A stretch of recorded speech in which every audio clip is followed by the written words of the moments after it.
안녕하세요. 주식망고입니다.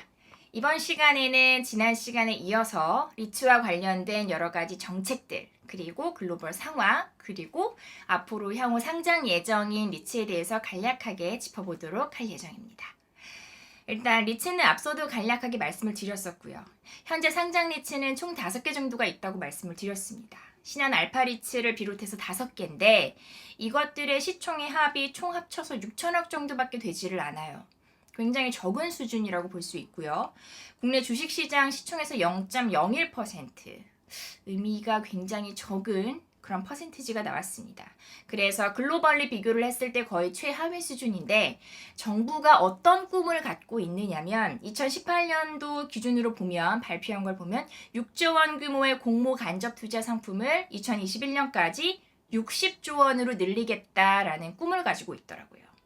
현재 사모리츠와 사모펀드를 합쳐서 70조 원 정도 되고 만일에 공모 쪽이 60조 원으로 크게 된다면 그걸 다 합쳐서 보면 지금 현재 기준으로 국내 시가총액에서 한 2% 정도 될 수 있어요. 만일에 정말로 공모 쪽과 관련된 게 60조 원으로 커지게 된다면. 근데 지금 글로벌리 평균이 한 2. 몇 %이기 때문에 이렇게 된다면 이제 저희도 구색이 좀 어느 정도 맞춰지는 그런 단계가 되는 것 같아요. 그리고 앞서 말씀드렸듯이 글로벌리도 대체 투자 쪽에서도 리츠가 굉장히 각광받고 있기 때문에 그런 부분에서도 우리나라가 좀 키워야 하는 명분은 되지 않을까 생각을 하고 있습니다. 자, 중요한 거는 정부가 그럼 도대체 11일 날 무슨 말을 했느냐, 어떤 떡밥을 던졌느냐, 이게 제일 중요한 것 같아요. 간략하게 말씀드리겠습니다. 그러니까 부동산은 저 사실 잘 모르지만 취득하고 보유하고 팔 때 모든 과정에서 세금 플로우가 발생하잖아요. 그렇죠. 뭐 지방세 이런 명목으로 징수가 되고 있고, 그리고 사실 우리나라 부동산 펀드나 리츠가 다 사모 위주로만 발전이 되어 있었다라고 말씀을 드렸고요. 근데 이번에 정부에서 사모펀드가 투자한 부동산과 관련돼서는 분리과세를 적용해주지 않겠다라고 발표를 한 거예요.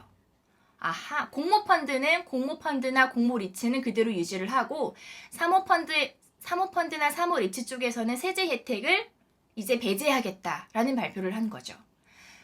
개념적으로 어떻게 이해하시면 좀 더 편하냐면 기존 대비해서 사모펀드나 사모리츠의 경우에는 0.9% 정도 세율이 증가가 하게 됩니다.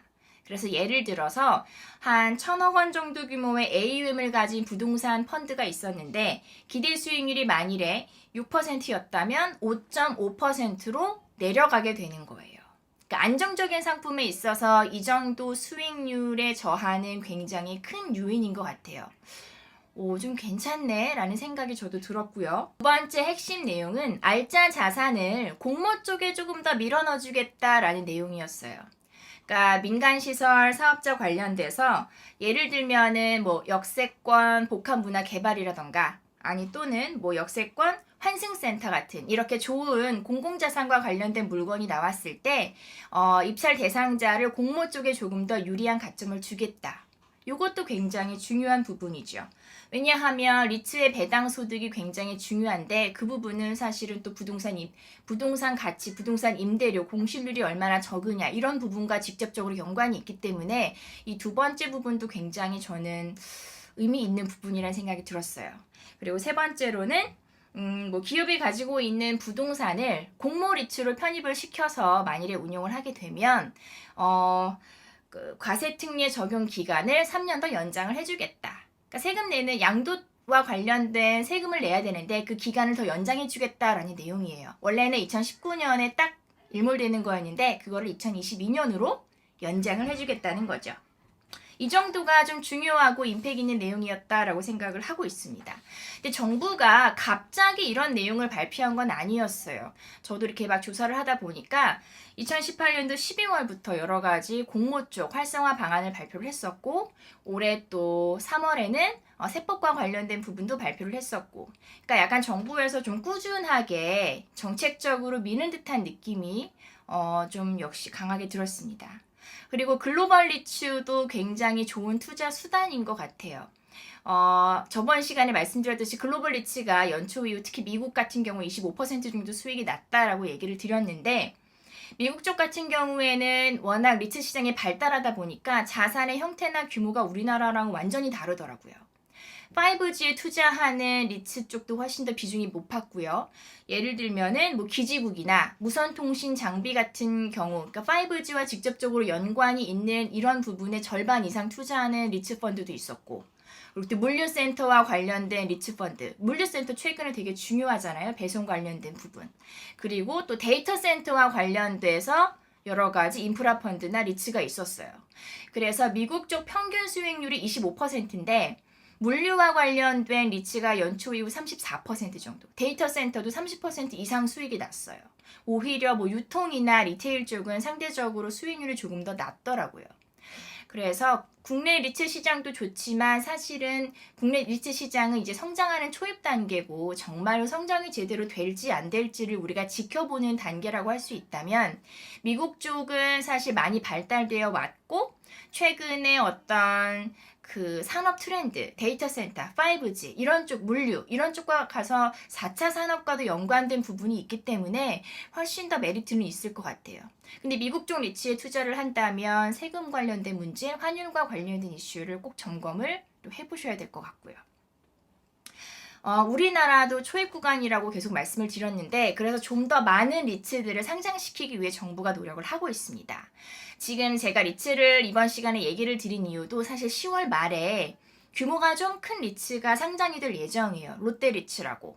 한 4천억 원 정도 규모로 사실 굉장히 큰 규모고 롯데리츠라는 이름에서 아시겠지만 롯데그룹과 연관이 있습니다. 롯데백화점이 강남점, 구리점, 광주점 그리고 뭐 롯데 아울렛도 있고 롯데마트도 편입을 해서 이런 식으로 이제 자산을 꾸려놨어요. 그래서 배당 수익률을 얼마나 제시를 할지에 대한 부분도 되게 중요할 것 같고 정부가 정책을 밀고 있는 과정이고 신한 알파리츠가 연초 이후 46% 오른 마당에 이렇게 또 큰 공모 리츠가 상장될 예정이다라는 부분에 있어서 뭐 두 가지인 것 같아요. 이런 부분이 약간 단계적인 꼭지를 나타내는 건지 아니면은 다시 이제 크게 성장을 할 수 있을 만한 여건을 만드는 것인지 이런 부분을 지켜볼 필요가 있다고 생각을 하고 있습니다.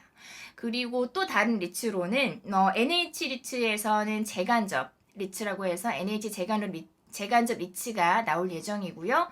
그리고 또 이후에는 이지스 부동산에서는 임대주택과 관련된 리츠를 낼 예정입니다. 그리고 내년도에는 건설사에서 형태를 변경해서 여러 가지 리츠를 또 상장할 예정이고요.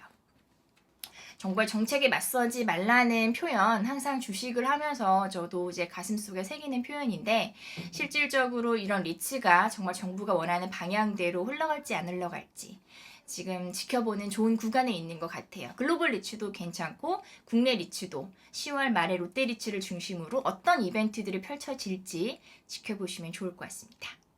감사합니다.